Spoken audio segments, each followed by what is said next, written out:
Annabelle?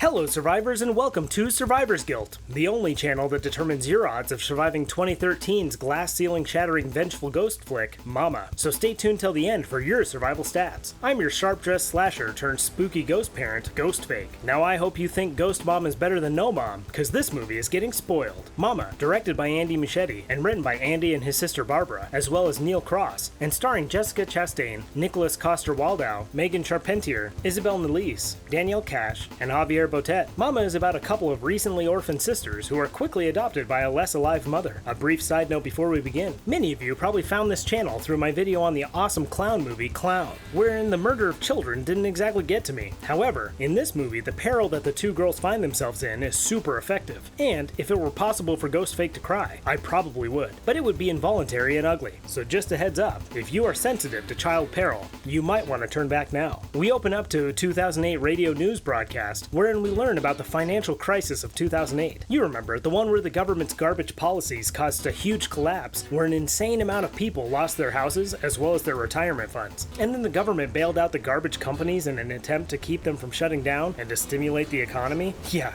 that one. And we learn over the radio that a stockbroker named Jeff DeSange has lost everything and did the only logical thing: show up at work with a gun and shoot your coworkers. Two partners at CapVA Holdings were shot at the troubled company's headquarters. And this is why we can't celebrate Take Your Gun to Work Day. Landing senior partner at CapVA Holdings, Laura Mahler, at deposit number 1 into our meat bank. Senior partner Laura Mahler died on site.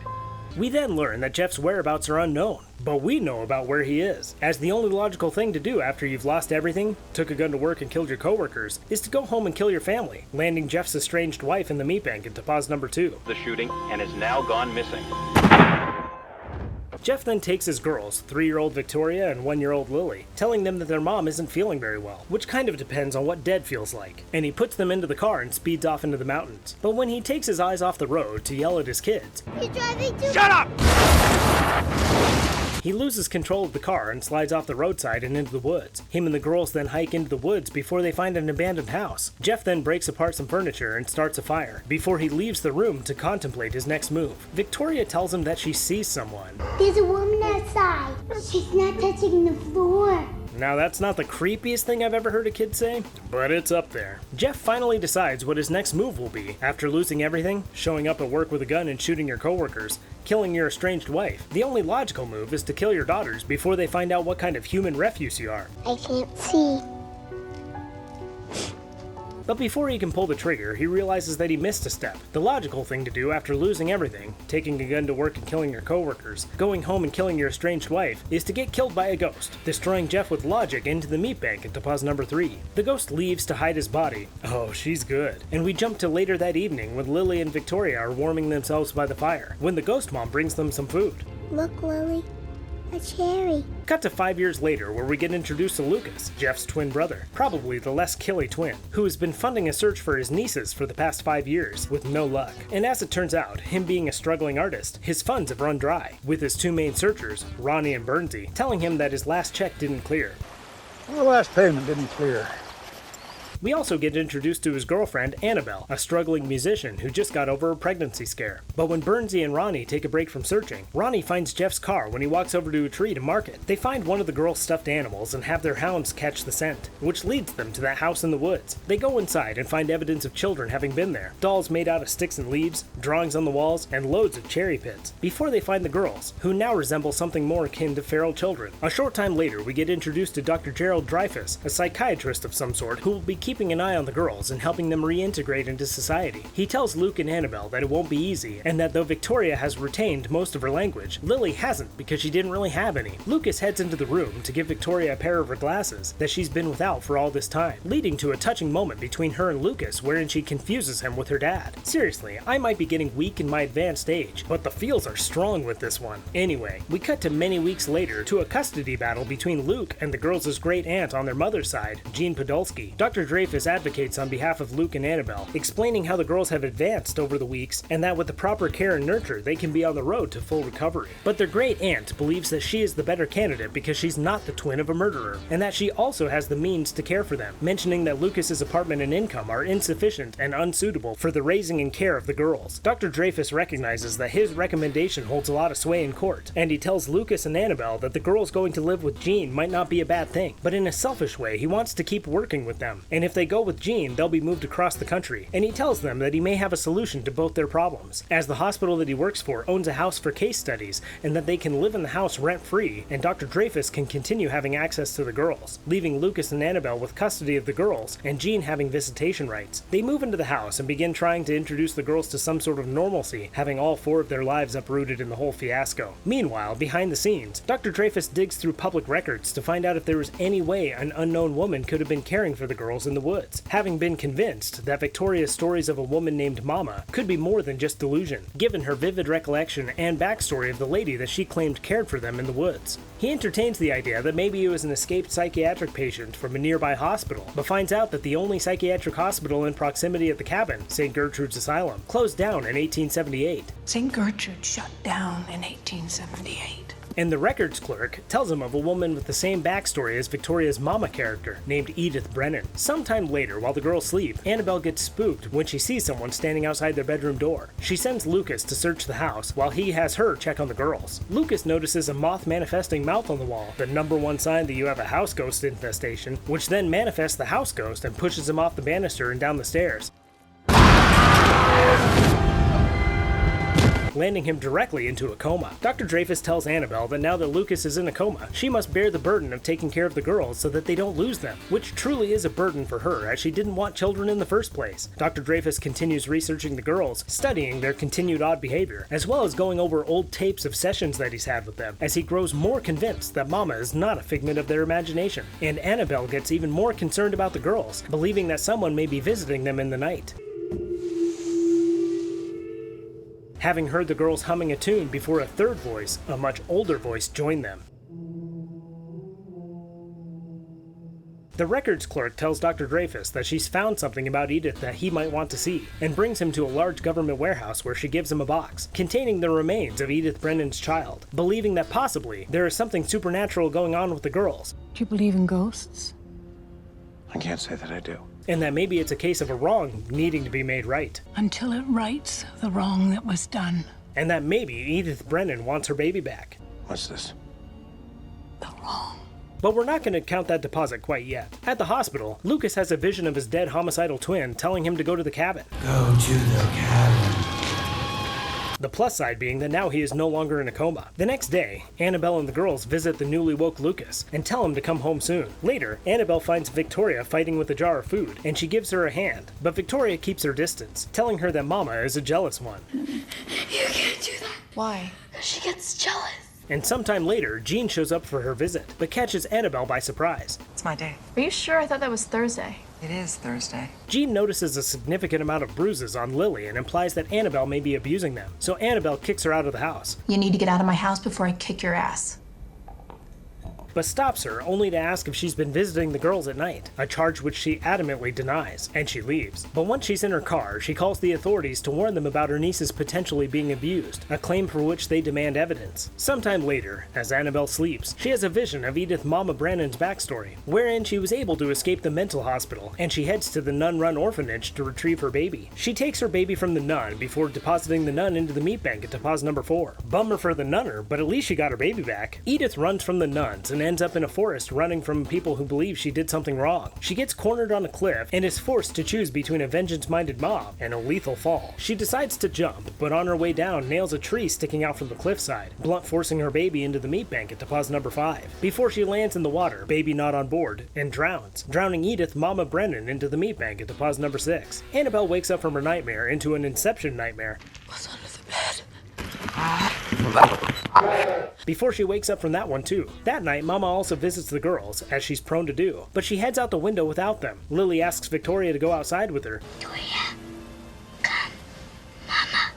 But Victoria declines, recognizing that Mama can never truly be that. Lily, feeling betrayed by her sister, lashes out at her before heading out the window to find Mama. But when Lily gets outside, she can't find her. At the same time, Dr. Dreyfus has found the cabin in the woods, believing it to be some kind of doorway to the other realms. He searches the home and finds a moth-manifesting mouth on the wall, the #1 sign of a house ghost infestation, and quickly realizes that Mama is in the house with him, which is why Lily can't find her outside. He begins using the flash on his camera to light the room when his flashlight goes out, documenting his death in the photographs, snapshotting Dr. Dreyfus into the meat bank at deposit number 7. The next morning, Annabelle cannot find Lily in her room, but notices the open window before she notices Lily sleeping under a tree in the yard, having fallen asleep waiting for Mama. Annabelle runs outside and grabs her and brings her inside, and truly, this is one of the most effective moments in the movie. Lily, having basically been raised by a ghost mom, is not interested in placing her with Annabelle, and fights to get away from her, but Annabelle's instinct to nurture kicks in, and she holds on tight to Lily, wrapping her legs around her, and when Lily gives up fighting back, Annabelle attempts to warm her by rubbing her hands and eventually using her breath on them,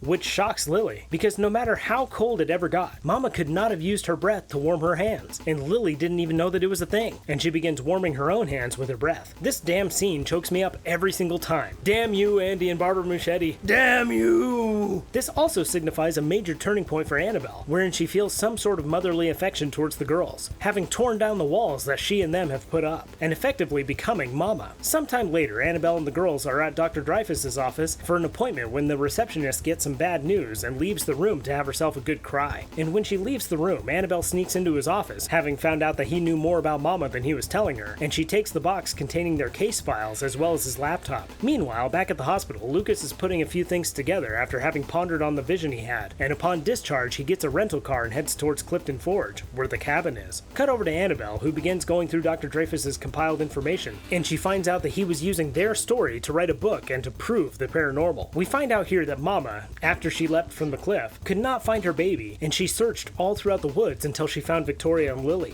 That night the girls head to bed, and Victoria gives Annabelle a big hug before they go to their room, something Lily is still afraid to do, and something that until recently, Victoria herself was unwilling to do, as Mama is a jealous one. Meanwhile, outside, Jean pulls up, prepared to get the evidence of child abuse that she needs to get custody of the kids. Later that night, the girls are beckoned from their sleep and go downstairs, in a scene copied almost shot for shot from the short that this movie was based on. The girls find Mama waiting for them downstairs, but Victoria warns her sister that Mama is angry. She's mad.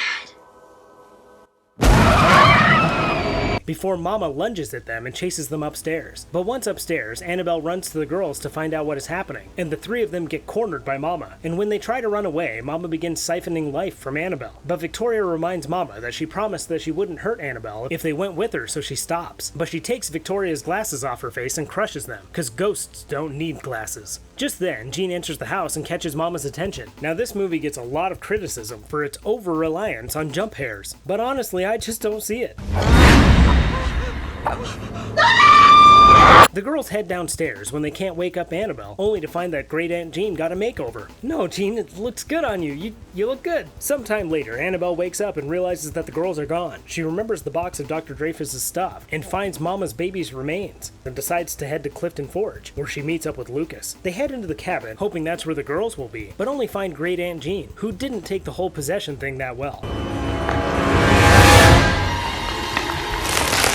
Jean, I think you're overreacting. Overreacting Jean into the meat bank at deposit number 8. The two then notice the cliff just outside the house, and realize that that's where Mama took the girls. They find the three of them up there and realize that Mama wants a do-over of plunging to her death, this time hoping to avoid nailing that tree, and she plans on taking the girls with her. Lucas runs and stops Lily from plunging to her death, which really pisses off Mama, so she attacks him, but she leaves him when Annabelle presents her with her lost baby. But it turns out to be a prank wherein they said it was her lost baby, but it was actually a bag of bones. Classic. They look on as her appearance becomes slightly less terrifying, but when they decide that they'll leave to give her some quality time with her bag of bones, Lily cries out for Mama. Mama!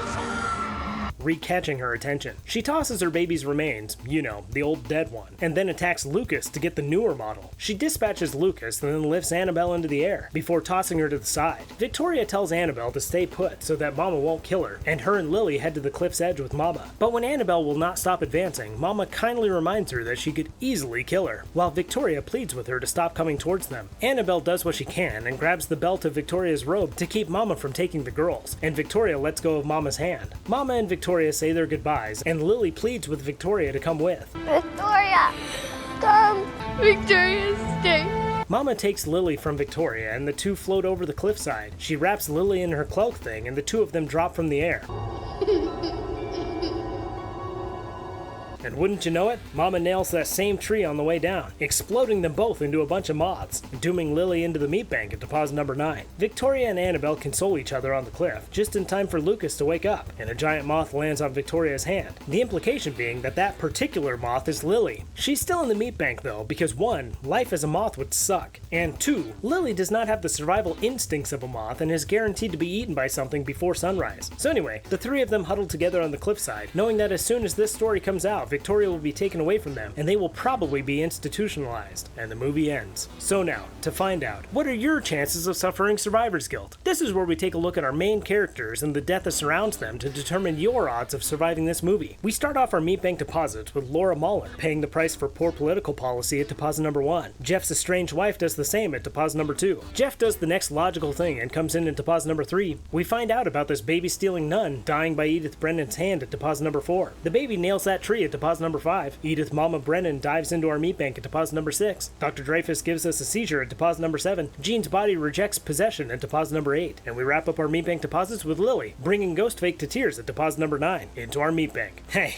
I'm not crying. My face is melting. Now let's take a look at our survivors. We've got Victoria, Annabelle, and Lucas, which means that out of a total of 12 characters, only 3 survive, giving you a 25% chance of surviving this movie. Given those odds, is Ghost Mom better than No Mom? Let me know in the comments below, and subscribe if you haven't already. Huge thanks to all my patrons for their continued support. You have no idea how much it helps. And if you enjoyed this video, you might also like my video covering Jack Frost, another video about a dead parent with paranormal powers, or even this one about a group that investigates a haunted asylum. Alrighty guys, as always, thanks and don't die.